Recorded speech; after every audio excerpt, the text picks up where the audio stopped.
नमस्कार विद्यार्थी मित्रांनो, या लेक्चर मध्ये आपण बघणार आहोत ऍक्टिव्हिटी जी आहे पेज नंबर 20 वरची. टेक्स्ट बुक मधला जो पेज नंबर 20 आहे त्यावर ही ऍक्टिव्हिटी दिलेली आहे, ती आपण बघणार आहोत. चला सगळ्यात पहिले आपण वाचून घेऊ ह्या ऍक्टिव्हिटी मध्ये काय म्हणणं आहे त्यांचं. ते काय म्हणतात, there are some instruction given below, frame the equation from the information. म्हणजे हे इन्फॉर्मेशन दिलेलं आहे, या इन्फॉर्मेशन मधून आपल्याला इक्वेशन बनवायचंय असं म्हणणं आहे. And write them in the blank boxes. म्हणजे काय, हे असं वर्ड प्रॉब्लेम दिलेला आहे, ह्या 1 2 3, आणि त्या वर्ड प्रॉब्लेम पासून एक स्मॉल स्मॉल इक्वेशन बनवायचे आणि ह्या बॉक्सेस मध्ये जे आलेले इक्वेशन ते लिहायचे. चला सगळ्यात पहिले हा जो मोठा बॉक्स आहे तो काय आहे, त्यामध्ये कंटेंट ते वाचू आणि त्यामधून काहीतरी एक्स्ट्रॅक्ट करण्याचा प्रयत्न करू. चला काय म्हणते, I am Sarthak, my present age is X year. म्हणजे सार्थक आहे, त्याचं प्रेझेंट एज आहे एक्स इयर. सो इथे लिहून घ्या आपण पहिले, Sarthak is equal to X year. म्हणजे हे सार्थकचं प्रेझेंट एज आहे. ओके, नंतर नेक्स्ट लाईन काय म्हणतं बघा, my present age is Y years and I am Sakshi. म्हणजे साक्षीचं जे प्रेझेंट एज आहे ते किती आहे, वाय इयर्स. म्हणजे लिहा इथं साक्षीचं प्रेझेंट एज किती आहे, वाय इयर्स. हे लिहायची वगैरे गरज नाही, तुम्ही डायरेक्ट इक्वेशन फ्रेम करून लिहा. पण आता कसं रफ करतोय मी, इकडचं सगळं रफ वर, म्हणजे तुम्हाला कन्सेप्ट पण कळायला पाहिजे आणि इक्वेशन पण फॉर्म झालं पाहिजे. ओके, आलं लक्षात. चला लक्षात आलं असेल तर आपल्या चॅनलला लाईक करा, शेअर करा आणि सबस्क्राईब करा. तुमचा काही पण डाऊट असेल कमेंट मध्ये सांगा. ओके, सॉरी मित्रांनो. चला सगळ्यात पहिले हे वाचू. आता हे झालं आपलं, हे वाचू. काय म्हणते बघा, the sum of present ages of Sarthak and Sakshi is 25. म्हणजे काय, सगळ्यात पहिले बघा, the sum of present ages. Present age कोणाचं, सार्थक अँड साक्षीचं. सार्थकचं प्रेझेंट एज किती आहे, एक्स लिहायचं. हा ओके बघा, आणि साक्षीचं प्रेझेंट एज किती आहे, वाय. आलं आलं इथपर्यंत.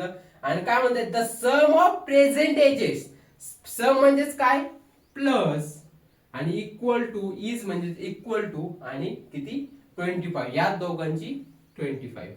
आता मी तुम्हाला समजण्यासाठी असं एक एक स्टेप करतोय, पण तुम्ही याला लक्षात आलं बघा, the sum of present ages of Sarthak and Sakshi is 25. म्हणजे काय, त्यांचं म्हणणं काय, इथं सार्थकचं जे प्रेझेंट एज आहे आणि साक्षीचं जे प्रेझेंट एज आहे दोघांची बेरीज केली तर किती येतं, 25. असंच वर्ड प्रॉब्लेम मध्ये दिलेलं आहे. इथं सम म्हणजे प्लस, इज म्हणजे इक्वल टू.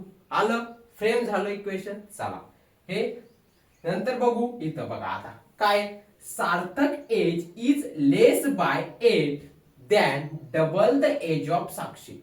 ओके, आलं इथपर्यंत. पहिले काय म्हणते, सार्थक एज. आता मला सांगा सार्थकचं एज किती आहे, एक्स. ओके, इथे द्या सार्थक एज इज लेस बाय 8. म्हणजे इज म्हणजेच काय, इक्वल टू. आता लेस बाय 8 त्याला थोडं 2 मिनिटं साईडला ठेवा. सगळ्यात पहिले काय, than double the age of Sakshi. साक्षीचं एज किती आहे मला सांगा, वाय.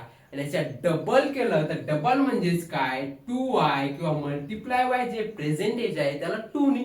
आता आणि लेस बाय बघा, लेस बाय 8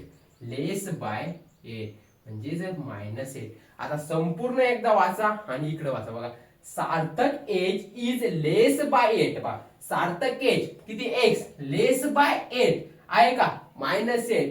पण कधी, than double the age of Sakshi. साक्षीचे एज किती आहे, प्रेझेंट, त्याच्यात डबल केलं आणि त्याच्यातून -8 केलं लेस बाय, तेव्हा सार्थकचं एज आपल्याला भेटतंय, असं त्यांचं म्हणणं आहे. आलं केलं, Sarthak age less by 8 than double the age of Sakshi. असं फिरून फिरून दिलेलं आहे, बाकी काही नाही. ओके, आलं. आता यालाच फ्रेम करा. हे 2y इकडे आणा, सपोज हे बघा, x minus 2y equal to -8. आलं इक्वेशनच्या फॉर्म मध्ये.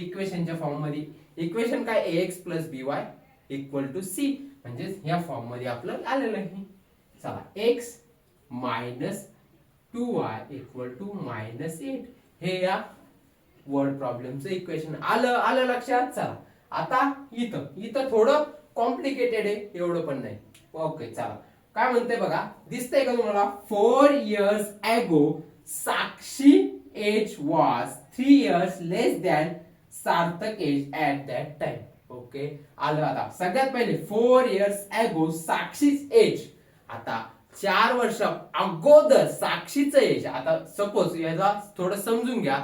ॲगो म्हणजे किती? अगोदर, मायनस मध्ये. आता मला सांगा, साक्षीचं एज सपोज आपण धरलं 18 यावं आता सध्याचं, तर 4 वर्ष अगोदर तिचं एज किती असणार? 14, म्हणजे -4. म्हणजे तिचं प्रेझेंट एज सपोज साक्षीचं किती? आता इथं बघा, साक्षीचं प्रेझेंट एज किती आहे? Y yes. म्हणजे 4 वर्ष अगोदर म्हणजे किती येणार? -4 येणार.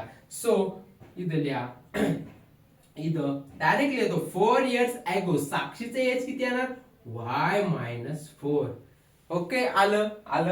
आता वाज म्हणजेच इक्वल टू पास्ट टेन मध्ये, आणि पास्ट टेन्स मध्ये. So 3 years less than Sarthak age at that time. आता मला सांगा, सार्थकचं एज पण 4 वर्ष अगोदर कमीच असणार ना. आता सपोज सार्थकचं प्रेझेंट एज सध्या 20 आहे, तर 4 वर्ष अगोदर त्याचं किती असणार? 16. सो आलं ना, म्हणजे 4 वर्षाच्या अगोदरचं आपण कंडिशन चेक करतोय. तर सार्थकचं मला सांगा प्रेझेंट एज किती आहे? X. तर 4 वर्ष अगोदर किती असणार त्याचं? X -4. सपोज प्रेझेंट एज 20 आहे, तर त्याचं करंट मागचं 4 वर्ष अगोदर किती? 16, म्हणजे 20 -4. आणि इथं प्रेझेंट एज किती आहे? X. So X -4. आता आलं इथपर्यंत, X -4. 4 वर्ष अगोदर साक्षी आणि सार्थकचं एज किती असणार? Y -4, X -4. म्हणजे जे प्रेझेंट एज आहे त्याच्यामधून जर 4 मायनस केले तर ते सार्थक आणि साक्षीचं एज असेल कधी? 4 वर्ष अगोदर. मी हे बार रिपीट करतोय कारण की थोडं कॉम्प्लिकेटेड आहे म्हणून. आणि आणखीन काय म्हणते बघा, 3 years less than Sarthak age at that time. सार्थकचं एज आहे ना, त्याच्यामधून आणखीन 3 वर्ष मायनस केले तर साक्षीचं त्या 4 वर्ष अगोदर एज भेटणार. म्हणून इथून आणखीन -3 करावं लागणार. सपोज याचा अर्थ काय बघा, आता सॉरी, काय म्हणते बघा, सार्थकचं जे साक्षीचं एज जे आहे ना, प्रेझेंट एज, ते आहे 4 years ago. सार्थकच्या एज मधून 3 मायनस केले तेव्हा. आलं लक्षात? म्हणजे 4 वर्ष अगोदर. हे थोडा वर्ड प्रॉब्लेम घुमवलेला आहे, बाकी काही नाही. चाल, लक्षात ठेवायला. आता इथपर्यंत झालं, हे पण लिहू शकता, पण थोडं आणखी सिम्प्लिफाय करा बघा. Y -4 इक्वल टू X -4, हा -3. Y -4 equal to X -7. आता ह्या X ला इकडे आणा, -X. हा, okay, plus y equal to Y 4 ला तिकडे घेऊन जा, -7 प्लस 4. इकडचं सगळं रफ वर्क आहे मित्रांनो. चला, -X plus Y equal to इथे किती राहिला? -3 राहिला.